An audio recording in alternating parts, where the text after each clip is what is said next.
Alléluia, gloire à Dieu, gloire à l'Éternel des armées. Nous bénissons le Seigneur pour le souffle de vie qu'il ne cesse de nous accorder en ce jour. Bienvenue à une minute de prière de ce mercredi 17 septembre 2025. Aujourd'hui, le Seigneur a mis en mon cœur le désir de partager avec vous ce passage de Éphésiens chapitre 4, le verset 14 que je lis au nom de Jésus.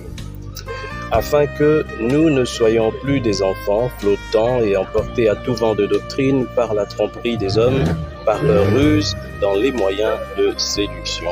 Alléluia. Mon frère, ma sœur, ce passage parle tellement de lui-même que ça ne demande pas vraiment beaucoup d'explications. Mais ce qui est important ici, c'est le mot vent, vent de doctrine. Nous vivons une époque où nous constatons tellement des doctrines entre guillemets chrétiennes. Il semble pour certains que Jésus est déjà revenu, pour d'autres que la fin du monde est déjà passée, l'enlèvement. Et nous voyons de plus en plus des gens apparaître pour nous expliquer des choses, prendre des versets, les tordre dans tous les sens. Et ça fait un peu peur.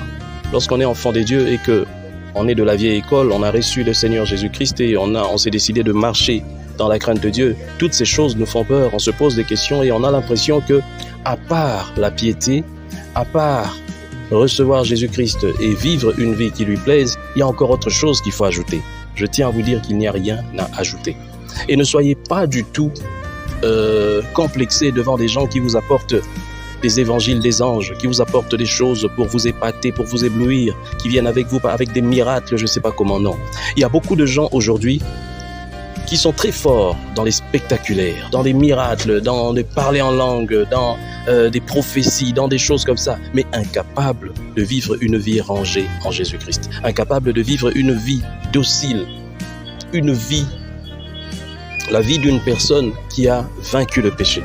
Or, c'est ça. Si tu ne vains pas le péché, comme Jésus a vaincu le péché, tu ne peux pas entrer dans le royaume des cieux. Et c'est ça le plus important. Ce n'est pas réaliser, accomplir des miracles ou bien je ne sais pas quoi. Ce n'est pas avoir des diplômes et des diplômes de théologie. Comment peux-tu prétendre posséder des grandes connaissances et la maîtrise de certaines choses, de l'esprit et tout ça, mais tu es incapable de vivre une vie qui honore Dieu? Tu es un menteur. Commence d'abord par donner ta vie réellement à Christ. Commence d'abord par abandonner le péché. Si tu vois quelqu'un qui te parle des grandes choses, des miracles, de toutes ces choses, mais qui vit dans le péché, dis-lui que tu es un menteur. La vie de Dieu n'est pas en toi. Le Saint-Esprit n'est pas en toi. Tu es un imposteur. Que Dieu bénisse sa parole et qu'il vous donne surtout cette bénédiction, cette grâce de donner vos vies à Christ, de lui ressembler, de vivre de vie qui l'honore. Au nom de Jésus-Christ. Amen. Bonne journée à tous.